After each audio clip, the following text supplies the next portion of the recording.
Alrighty, it's another good Saturday morning.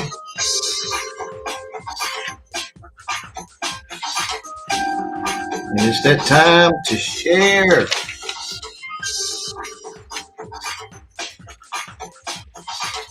Get my notepad here.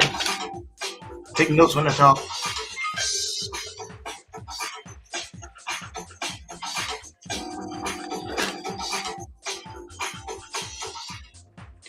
Alrighty, good morning, good morning. Welcome to the On Point Podcast.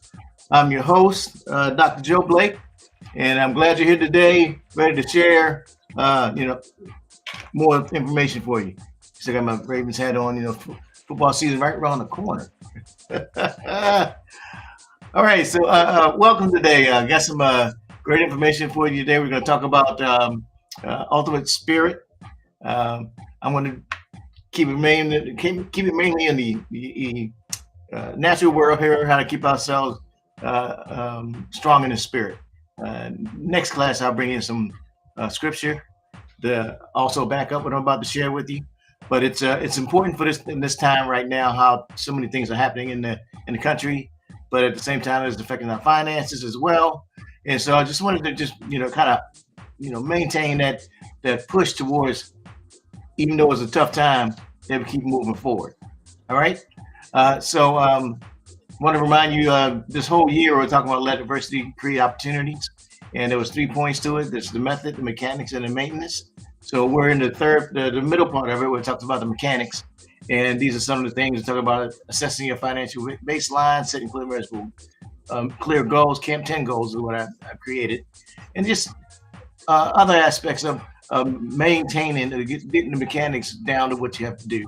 So this piece again is on my website. You can download it, load it at just $1, but it gives you the full outlay of what we've been talking about this year, and then towards the second half of the year as well.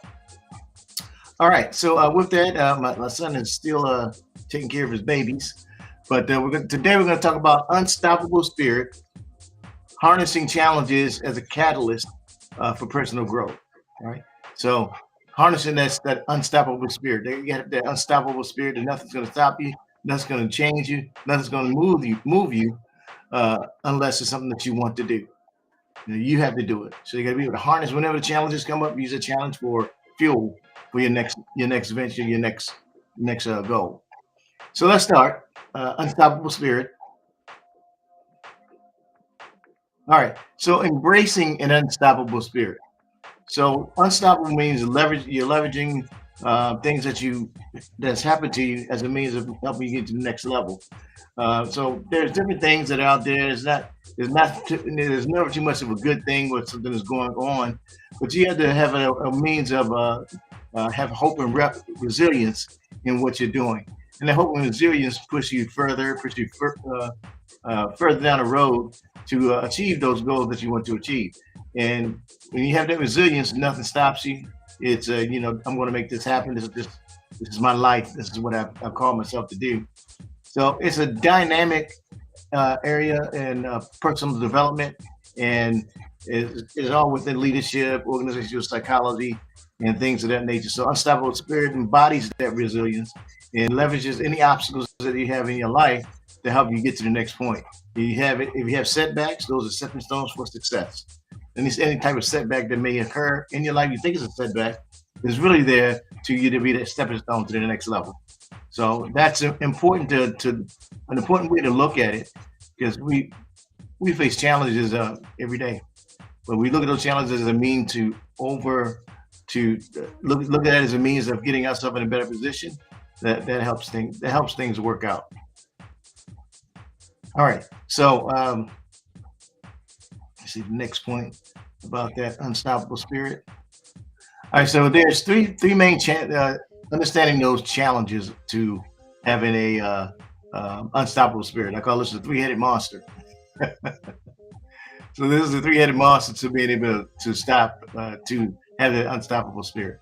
So the first point talks about personal setbacks.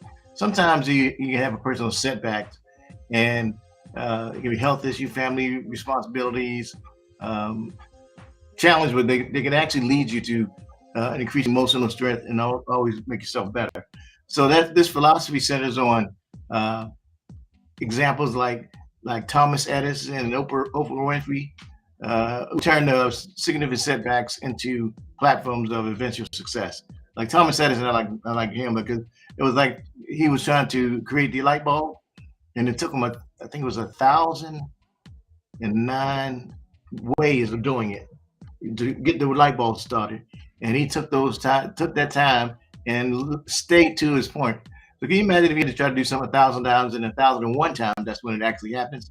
But that was the dedication on what he was just building on. So he didn't let the first time set him back. He didn't let the second time set him back. Third time, there's a lot of times that he did not let it set him back. Did not let him stop him from pursuing his goal. So personal setbacks when you may not achieve, or maybe you should have thought you should have achieved more, but it's just a stepping stone to the next level, and that's the way you have to look at it. Look at it like the next step to the next level. All right. So then, personal professional obstacles. Now, these professional obstacles is like a job loss. Um, your positive mindset is kind of damaged because of what you got demoted. Uh, but you look at those again as ways to enhance your skills and help lead yourself to a better um, advancement. So here, some common obstacles can be lack of experiences. If you have the experience, sometimes that can be a professional obstacle. Workplace politics. You're not in an in group, and sometimes favoritisms that happen to you on a job. So that's a professional obstacle. Another one is burnout. Burnout is is stress, overwork, and it was actually can lead you to your um, some type of job dissatisfaction. You're trying to do too much at one time. You're in this group, you're in that group, you're in this organization. Sometimes you got to boil it down to those three things, or that one thing that you do to help get yourself better.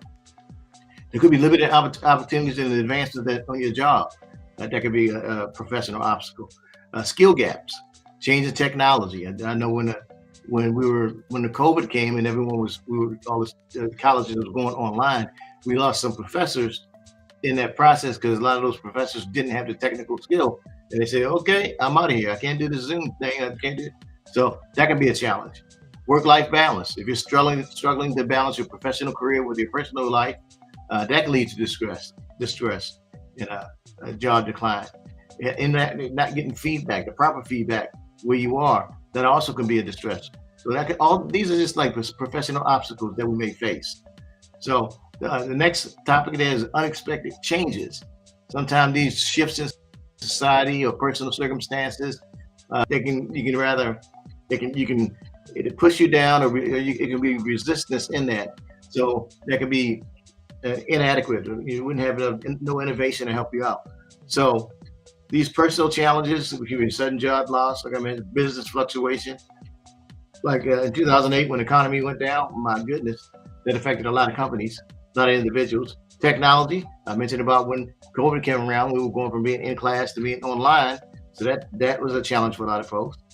Environmental disasters. So you have there's a lot of things that happen now, whereas some of the disasters that some states are having, like tornadoes, but FEMA's not there to help them get out of that situation. So all these are unexpected challenges, um, but it's also an opportunity for us to grow, to respond effectively to unforeseen changes. You don't know what things are going to change, but you have to adjust and develop that critical skill in both your personal life and your professional life. So when it came to going online, you got to do it and learn it. You know, we're not so too old that you can't learn something new. Just give it a shot. There was a point where I hated computers. I was overseas in the fire station there. I was on the computer. Somehow I locked the whole fire station up. Nobody can get on the computer. This is way back in the late 80s. Late 80s when that happened. I mean, the assistant chief, Sergeant Talbot, said, Blake, don't you touch now the computer in this fire station. I was like, all right, man. Don't touch the fire. Don't touch the computer. So I was like, man, well, that started my life to hating computers and hating technology. But obviously, I've overcome that. But that's just a stepping stone to make yourself get better, help you move forward in what you're doing, or what are you called to do. All right. So key aspects of growth, having a growth mindset. So how do you go from having those challenges, obstacles, and setbacks to having that growth mindset, right? And there was a psychologist named Carl DeWick.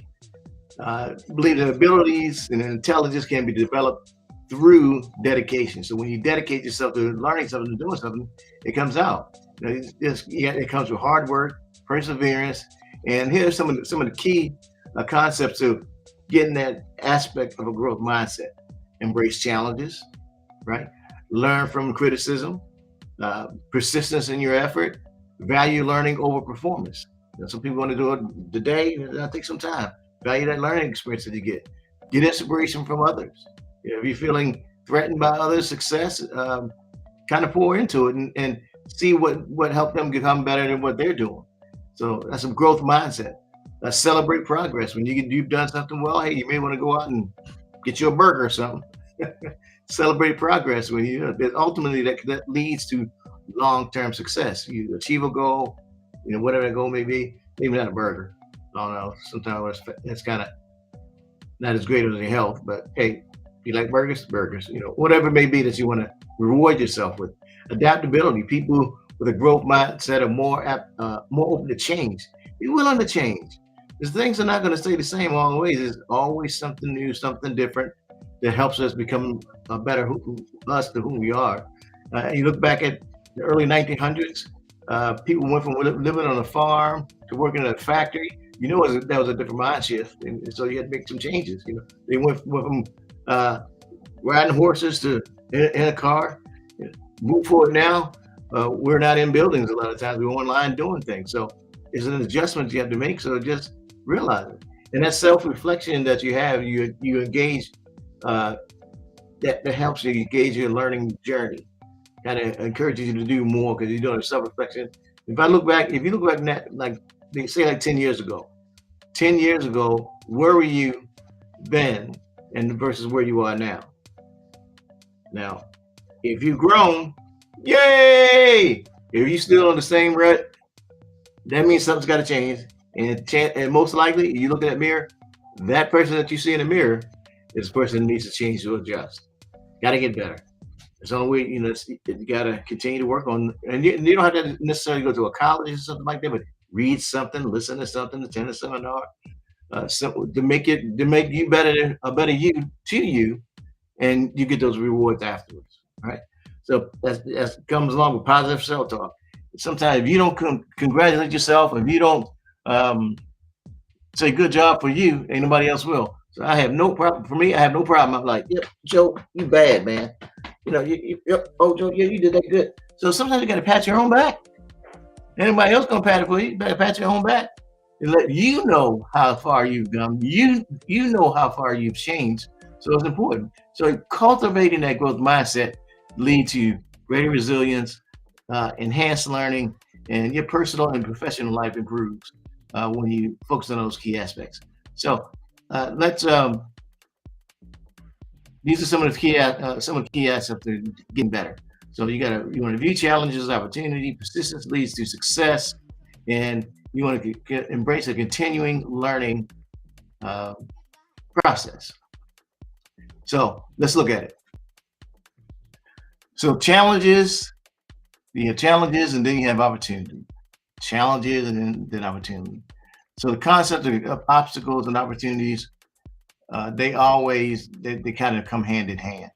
So obstacles are challenges or barriers that actually stop you from making your goal, achieving your goal, and it could be more difficult because we have external challenges like economic downturns, legal changes. You can also have internal limitations like self doubt. Self doubt is a big one. Sometimes you can talk. I've been in the finance business so long that some of my business partners will talk themselves out of gaining a client. And they'll talk themselves out of being successful. They'll talk themselves out of what's that going to work? I don't know a whole lot on that. You downtrodden yourself. No, you learn. You got licensed for a reason. You know, could be resource constraints. Funding, workplace that can hinder relationships. Relationship or breakdown in communication with other business partners, family members that could be an obstacle for you. And when you look at that, though, these are all barriers that can either hinder you or help you become better. So those challenges, instead of being obstacles, you look at those challenges as opportunities. The opportunities are those are the favorable circumstances the way it comes across. Innovation and trends, technology that they help you to allow you to do better and be better. You look at it from that standpoint. As technology changes, makes it better. Like now, when I meet with clients, and now I can do it online and meeting with them instead of having to drive halfway around the planet in the Phoenix metropolitan area to meet a client. Because I live in Goodyear, and there's clients that I have that live in Queen Creek, also East Mesa. That's a whole hour and 20 minutes on the freeway doing 80 miles an hour. And it takes you an hour and 20 minutes to get there. So I can look that way, or I can jump on this computer right here and boom. I walk from I walk into my office in my home office and didn't break a sweat to get here. So technology and trends like that can help you grow better. Networking and connection, being connected with folks. When you in different like networking groups, those other folks that are in the same track business that you're in, not the same business, but they're in business and they're moving forward. Sometimes you can learn from one another. You can gain a new skill. It helps you understand more your personal and professional capabilities because you'll be able to share on top with others. There's gaps in the markets that the opportunities when you face an obstacle it can help you. So you got to identify those areas, win the market, and that's underserved or unmet, and help address that. So, which is part of my purpose of doing the 1 Point podcast here, to be able to share more information with others so they can continue to grow as well. And I don't have to go to 1,200 places. I have here, and then 1,200 folks can listen to what I have to share.